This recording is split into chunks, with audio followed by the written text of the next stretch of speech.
morning, class. Good morning, Mr. Analyst. Today's lesson is all about zombies. Since about the 30s, zombie-based film and TV has pretty much its own genre. But when Night of the Living Dead by George A. Romero was released, the genre was refined and the rest was history. The anime we're about to review is one of the many examples of the zombie genre.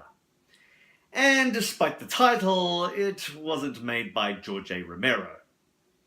This is High School of the Dead. Here's the plot.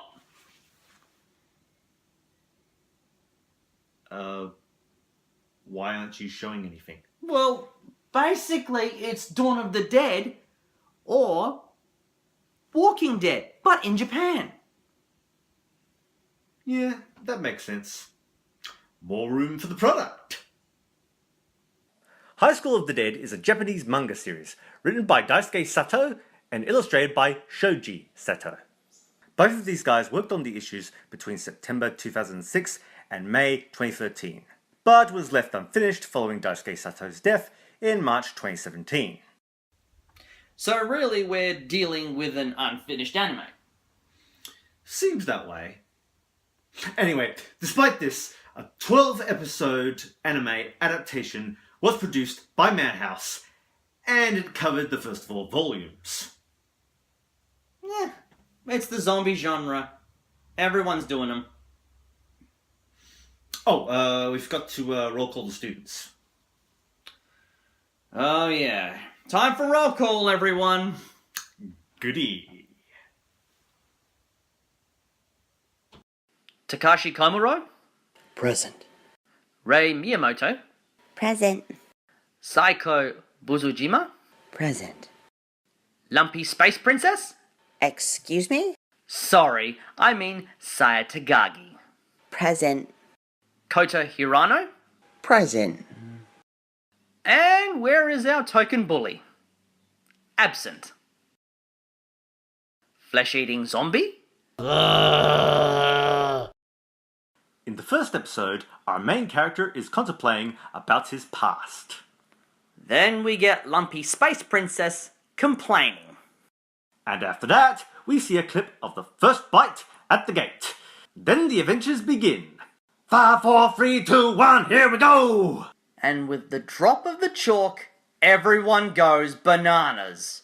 And with a perverted zombie at this point, we got our second crotch shot.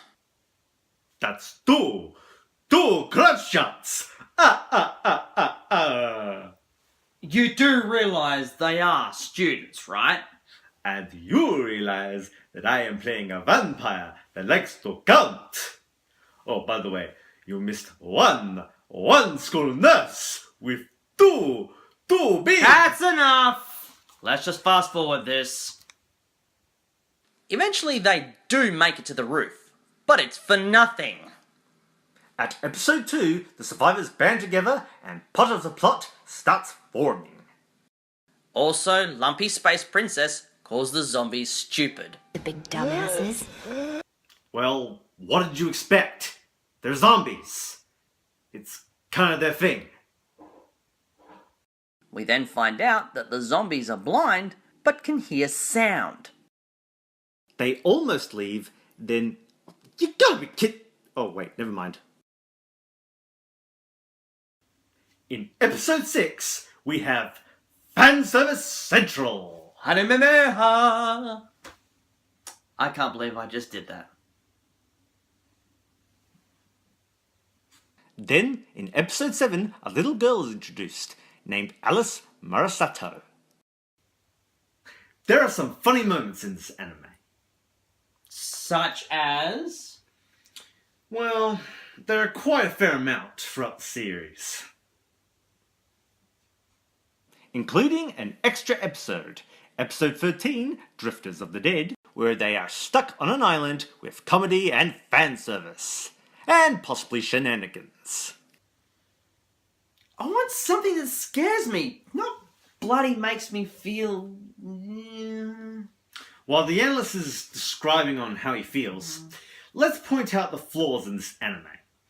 Our main character can be your basic standard whining bugger who spews the odd tedious narration. Or narrations.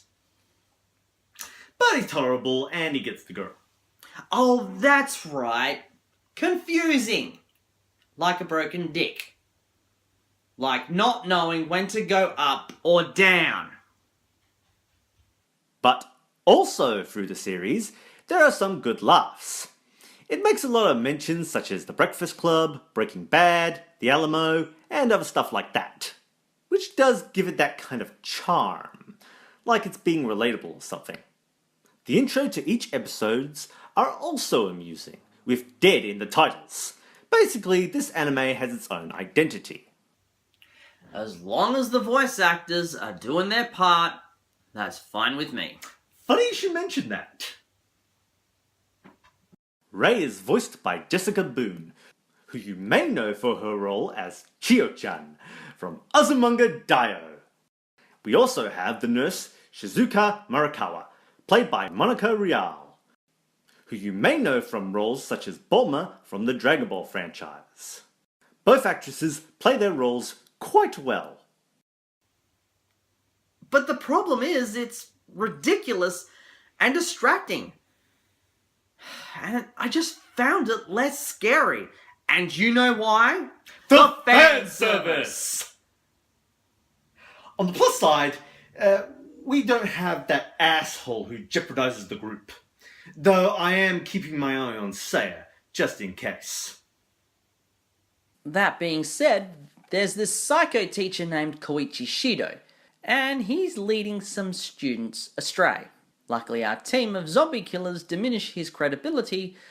What happens to him after that? Who cares? Let's hope security busts his ass. The animation and action sequences are rich and aplenty. High quality, eye-catching artwork. This is the good stuff here, people. As for the theme song, I guess you could say it rocks! Final verdict. In short, if the fan service wasn't there, and a little less comedy, I would have enjoyed it. It would have been scary. Of course, this depends on one's taste. It can be a zombie flick with teenagers, or a teen drama with zombies in it. And like most notable zombie flicks, it does focus on the people. Not only do we get to know them, but we see how they cope with the situation, as well as working together as a team.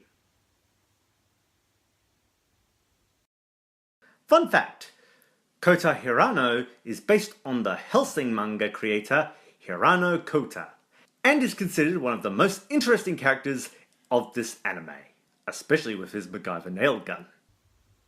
I got nothing wrong with the people. It's just how it was shot. I mean, seriously. No one wants to see an extreme close-up of someone's panties. Understandable. By the way, hands up who's a zombie? Given that this anime is a action and horror and harem anime, it's to be expected. Also, this was bound to happen at some point, because anime.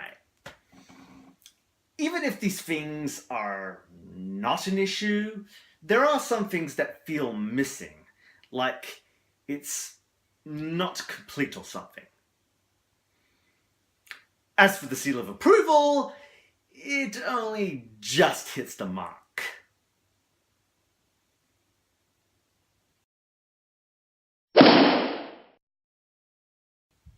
Now, class, what did we learn today? Zombies and sex do not mix. Only if you like that particular kind of fetish. This has been your anime analyst speaking. Class dismissed. Seriously, using zombies as a fetish. Guess he's not into that kind of multiple genre. I'm the Reminisce Reviewer, and I hope you enjoyed the installment of our Halloween special. Oh, and Thanks for this apple. See you next episode.